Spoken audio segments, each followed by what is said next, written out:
कौन है बीजेपी की फायर ब्रांड नेता सोनाली फोगाट, जिनकी मौत पर अब खुद अमित शाह ले सकते हैं कोई बड़ा फैसला। बीजेपी के लिए सोनाली किसी जादूगर से कम नहीं थी। शाह की अगर एंट्री हुई तो खुल सकता है गहरा राज। सोनाली को मारने के लिए 2000 किलोमीटर तक पीछा करने वाला वो कौन था? क्या गोवा में दफन है सोनाली से जुड़े वो सबूत जिसे पुलिस अब तक नहीं खोज पाई? मौत से पहले सोनाली ने मां को बताया था खाने में कुछ तो गड़बड़ है। बहन ने उससे भी बड़ा खुलासा कर दिया है। सोनाली फोगाट ने अपनी खूबसूरती से देश के करोड़ों लोगों के दिलों पर राज किया, लेकिन वक्त के साथ दुश्मन भी बढ़ते गए। टीवी से करियर शुरू करके बॉलीवुड फिल्मों तक काम किया। सोनाली की शोहरत इतनी ज्यादा बढ़ गई थी कि बच्चे से लेकर बूढ़े तक चाहने वालों की लिस्ट में शामिल थे। बीजेपी नेता बनने के बाद राजनीति में ऐसा सिक्का जमाया कि जो काम बीजेपी के बड़े बड़े नेता नहीं कर पाए उसे सोनाली ने कर दिया। इसीलिए कहते हैं अमित शाह भी सोनाली को पसंद करते थे और बीजेपी में कोई बड़ी जिम्मेदारी देने वाले थे, लेकिन उससे पहले ही मौत की खबर आ गई। वो कौन सी बात थी जिसे मौत से कुछ घंटे पहले सोनाली अपनी बहन से बताना चाहती थी, लेकिन नहीं बता पाई। सोनाली फोगाट के परिवार ने जो खुलासा किया है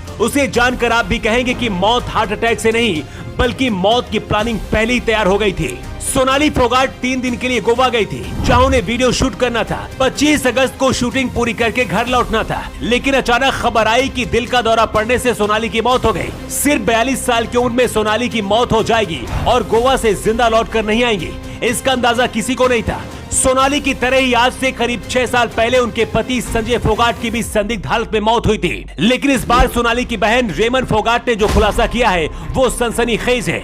सोनाली फोगाट की बहन का कहना है कि सोमवार की रात 9 से 10 बजे के बीच बहन से 3 से 4 बार फोन पर बात हुई।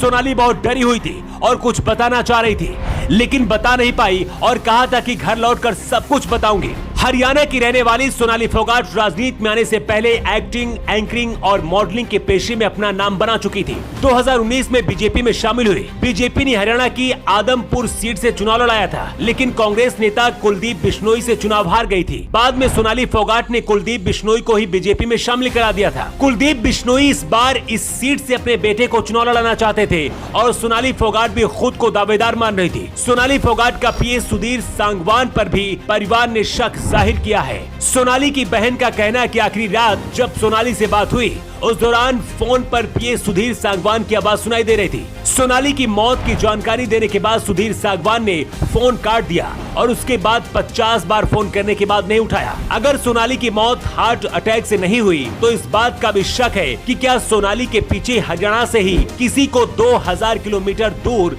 गोवा भेजा गया था। सोनाली के परिवार ने सीबीआई जांच की मांग की है। हरियाणा सरकार अगर केंद्रीय गृह मंत्रालय से सिफारिश करती है और अमित शाह सीबीआई जांच की मंजूरी देते हैं तो इन सभी पहलू पर जांच होगी। वैसे आपको क्या लगता है, क्या सोनाली फोगाट की मौत सिर्फ हार्ट अटैक से हुई या फिर किसी ने हत्या की? आप अपना जवाब कमेंट बॉक्स पर जरूर दें। न्यू टाइम्स के लिए ब्यूरो रिपोर्ट।